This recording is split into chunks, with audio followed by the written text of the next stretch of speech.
that if you don't know how to do more things than just shoot video, you know, cinematic video, quote unquote, then you're gonna fall behind, I think. I want the top. Welcome to season 4 of the vlog. Isn't it crazy that we're here right now? Welcome back, everyone. Don't trust me. Why would you do that? I see you're still doing your little vlogging thing. That's really cute. We got the GoPro up. I've been working on my driver. So this first shot is great for me. Warmed up a little bit, which I don't normally do. We got about 155 into the pin. It's over there. Let's see if we can give it a rip.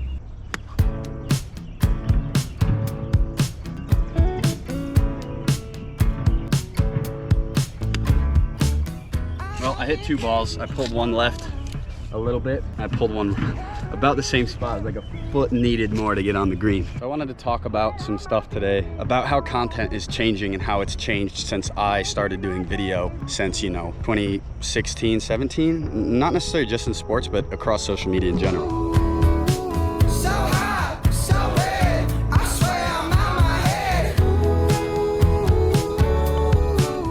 Oh my God, dude. 6 to start it. Not good, but not bad either. Oh my God, blue grounder to short. Like fireworks in the street, 'cause we wrote our name. Oh my God, dude. To give you some background, I started doing video in 2016, and if you've watched this channel for a while, you know that. Back then, content was so rudimentary. It's like broadcast, really nothing, photos, of course. But like mirrorless cameras were just entering the market. DSLRs are around. Everyone was filming at like 720. There was no high frame rate. It was just a different world. Like whenever I went to orientation at Georgia, there was a guy named Frank Martin who I went to this orientation. I'd been doing video a little bit in sports, and he had been making like, you know, hype videos for football, and they like went uber viral at Georgia. They were sick they were playing like Alabama, and then they got blown out. This was before Kirby Smart now. And like, it was shot in 720p, 60 frames a second. Like, it's very rudimentary, but it was sick. Like it had sound design, it had a sick track. Like, I can't even remember the song. It's super emotional and cool hype video for the students, and that is what inspired me. And it was that simple, right? Everyone said those LSU hype videos did that and made it go everywhere, but it's not. There's a lot of teams who were doing it before that. Clemson was doing it, Georgia was doing it, LSU was still doing that stuff, but that one went uber viral at LSU in 2019. But that's what inspired me, and those are the type of things that blew up 3 years before TikTok. Last great American summer, road trip we burning rubber, already for another. So just to give you a note, like in 2016 when I started my job at Georgia, we had a pretty developed video team, and that's just because we were playing, or we were like feeding a bunch of different entities. There was a TV show that they made, then it morphed into a lot more social and other stuff. And that was kind of unique at the time because a lot of colleges didn't have that, and a lot of pro teams especially didn't have that. Yeah, I am the king of the E. Hey, get it bitch screw like the DJ. Yeah, I am the sick. Well, we play, we got them. See, I thought this was a lot closer. It bounced like right there. And then it only went like 2 feet. It's coming in from low. Little dirty, nappy headed East Atlanta nigga. Father said that I was a force. 44 Hank Aaron Chrome. Wanna make it home, then get out the Porsche. Let a nigga cover faded for. I had to fade a nigga at the faded for. It's tomato or tomato. Either way, the boy the greatest play it. I won't say it no more. I was just fucked up. I was just down bad. I had to tighten the fuck up, but I'm here for the crown. Board of Education versus Brown. I was board of education, left the town. Fuck a resume and fuck a cap and gown. Fuck a background, check background when I get the check. And whenever I started working at MLB, it was still pretty new to everything. The pandemic hit, and everyone kind of looked for new ways to capture the games and at all sports.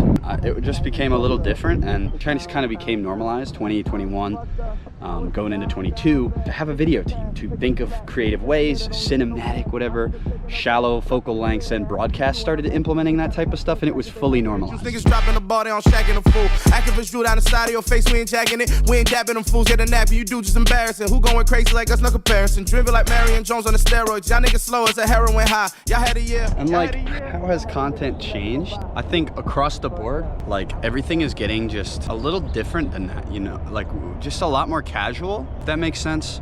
You see iPhone videos blowing up all the time, videos with watermarks, videos that aren't cropped right. I think social media is just becoming a lot more unserious, to use the Gen Z term. I think we've seen so many home runs and touchdowns from fancy cameras, and there's always a time and place for that. There's always going to be, you know, the cool Phantom Cam and stuff that looks really blurred out, but like we've seen all of that before. People used to say we love these angles on our home runs in the playoffs, and now people don't say that as much, and we have other more organic content blow up.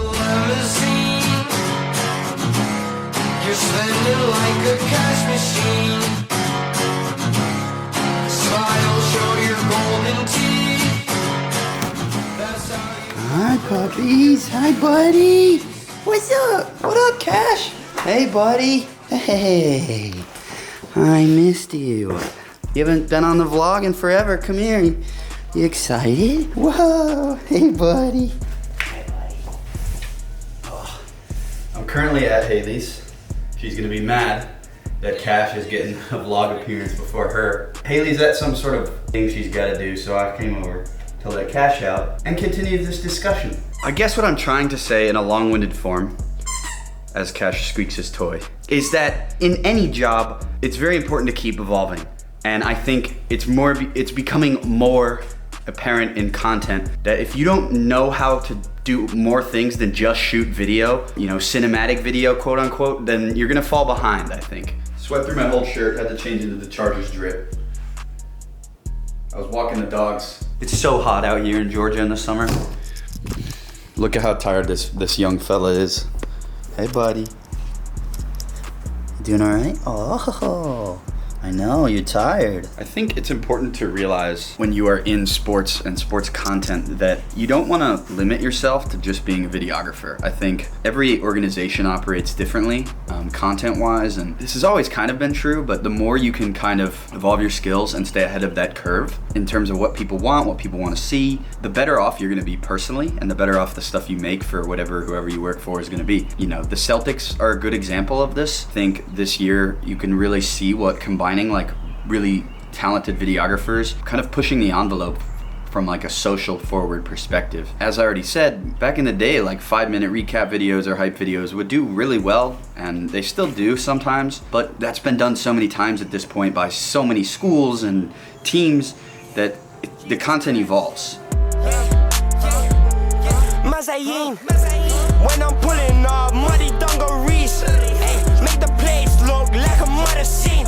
In conclusion, and what I'm trying to say, and I did get a haircut, I filmed the rest of this vlog about a week ago. What I'm trying to say is content has really gone from you can be a videographer and churn out this really high shots and simple edits and long form stuff to people have no attention span. There's always going to be a time and place for the fancier edited stuff, but it's evolving, and it's important to update your skills and keep what you're good at up to date with the trends. Learn After Effects, learn how to make little short social edits, whether that be through After Effects or fun stuff through memes and you know, like that. You never know. And this has always been true in any field, to keep your skill set updated so you're not irrelevant. I don't want to be a pure shooter shooting videography until I'm 70 years old. I find myself shooting with an iPhone more and more every year because, quite honestly, I don't need a cinematic shot of this, or it's just not gonna play, or the shelf life is not very long. Think about different things. If you guys have any comments and questions, or how you think content is changing, maybe you have a totally different opinion, let me know in the comments below. DM me on Instagram. My DMs are always open. And make sure you like and subscribe, and I'll see you all in the next vlog.